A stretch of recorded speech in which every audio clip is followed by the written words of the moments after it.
સર્વેને જય શ્રી કૃષ્ણ.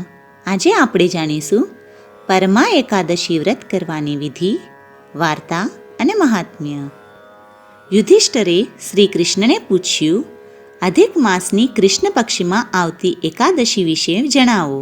એનું શું નામ છે, એની વિધિ શું છે તથા એમાં કયા દેવની પૂજા કરવામાં આવે છે?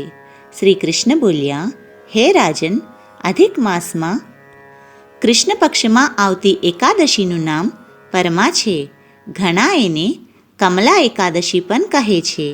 આના વ્રતથી બધા પાપો નષ્ટ થઈ જાય છે અને વિષ્ણુ પત્ની લક્ષ્મીજી તેના ઘરમાં વાસ કરે છે. પરમા એકાદશીના દિવસે પરોઢિયે વહેલા ઉઠી નિત્યકર્મ કરી વિધિપૂર્વક સ્નાન કરી વ્રતનો નિયમ લેવો. ત્યાર પછી ભગવાન શ્રી પુરુષોત્તમનું સ્મરણ કરવું. ઘરમાં જપ કરવાથી 1 ગણું, નદીના તટ ઉપર જઈ જપ કરવાથી બમણું, ગૌશાળામાં જઈ જપ કરવાથી 1000 ગણું, અગ્નિહોત્ર શાળામાં જઈ જપ કરવાથી 1100 ગણું પુણ્યફળ મળે છે. પરંતુ ભગવાન શિવના ક્ષેત્રમાં, તીર્થસ્થળોમાં, દેવતાઓની નજીક તથા તુલસીની નજીક જપ કરવાથી 1,00,000 ગણું અને ભગવાન વિષ્ણુની સમક્ષ જપ કરવાથી અનંત ગણું પુણ્યફળ મળે છે.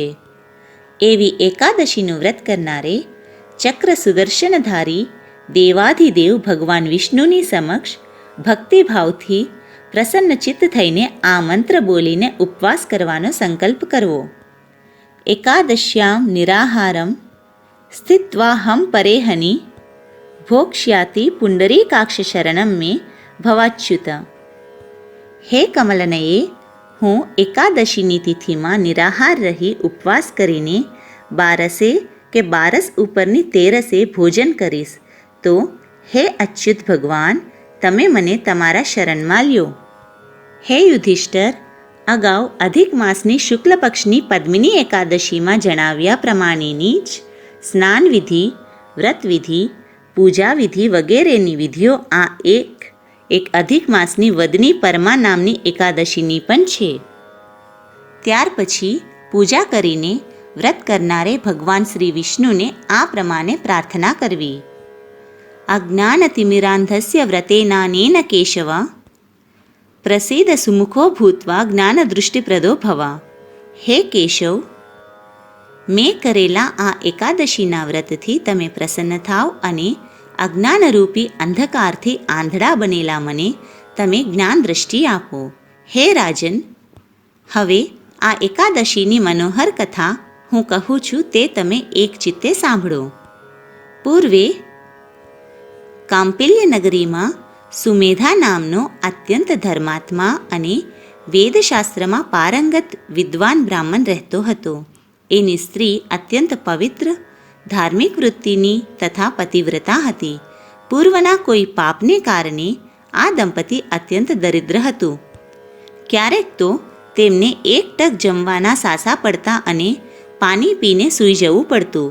આમ છતાં એ કોઈ દિવસ ક્યારેય પતિને ફરિયાદ કરતી નહીં. સહનશીલતા અને ત્યાગની મૂર્તિ સમાન હતી સુમેધાની પત્ની.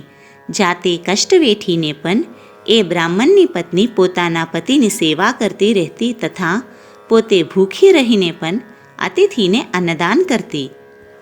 પોતાની પત્નીને આવી તકલીફો અને દુઃખ વેઠતી જોઈ સુમેધાને ઘણું જ દુઃખ થતું અને તે પોતાને આ માટે જવાબદાર ગણી પોતાની જાતને ધિક્કારતો હતો. ના તો કોઈ તેને કામ આપતું કે ના તો તેને કોઈ ભિક્ષા આપતું.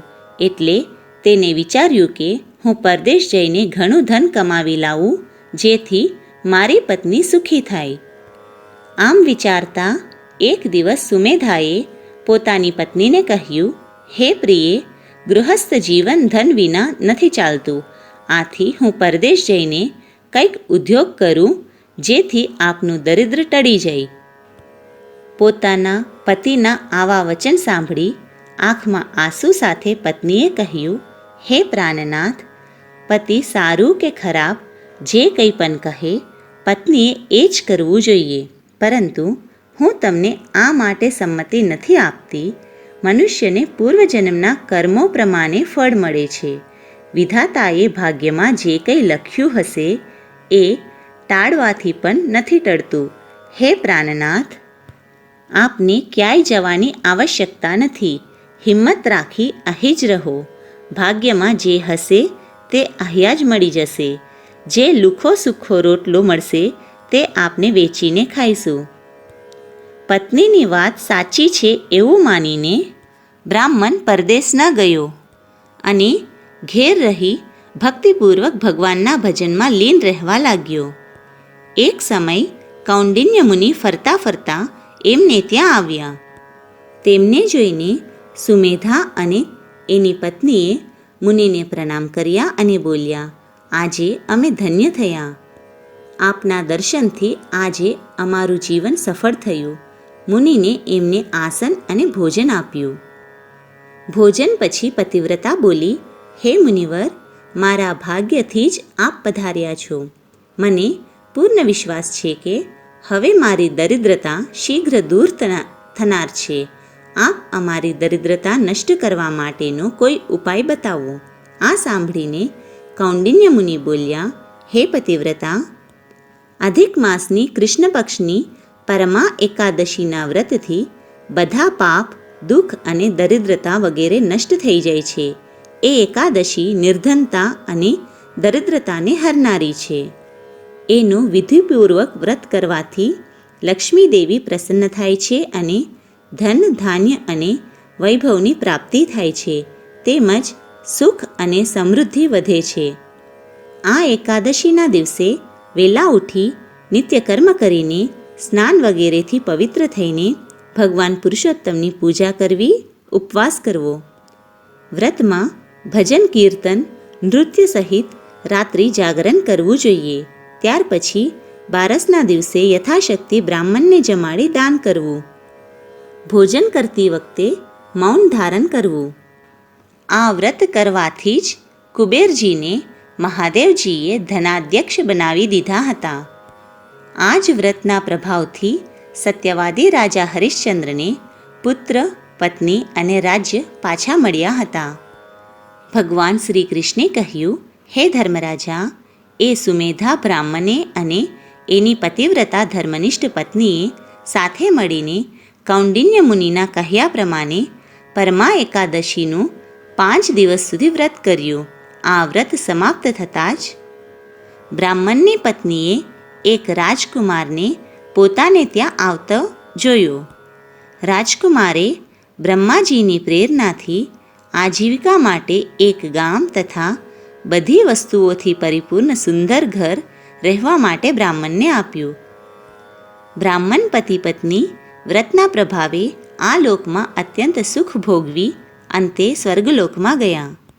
હે રાજન, જે મનુષ્ય પરમા એકાદશીનું ઉત્તમ વ્રત કરે છે એને બધા તીર્થો અને યજ્ઞોનું ફળ મળે છે તથા જે એનું મહાત્મ્ય વાંચે છે કે સાંભળે છે તે સર્વ પાપોથી છુટકારો મેળવી નિર્મળ થઈને ભગવાન વિષ્ણુની સાથે લાંબા સમય સુધી રહે છે.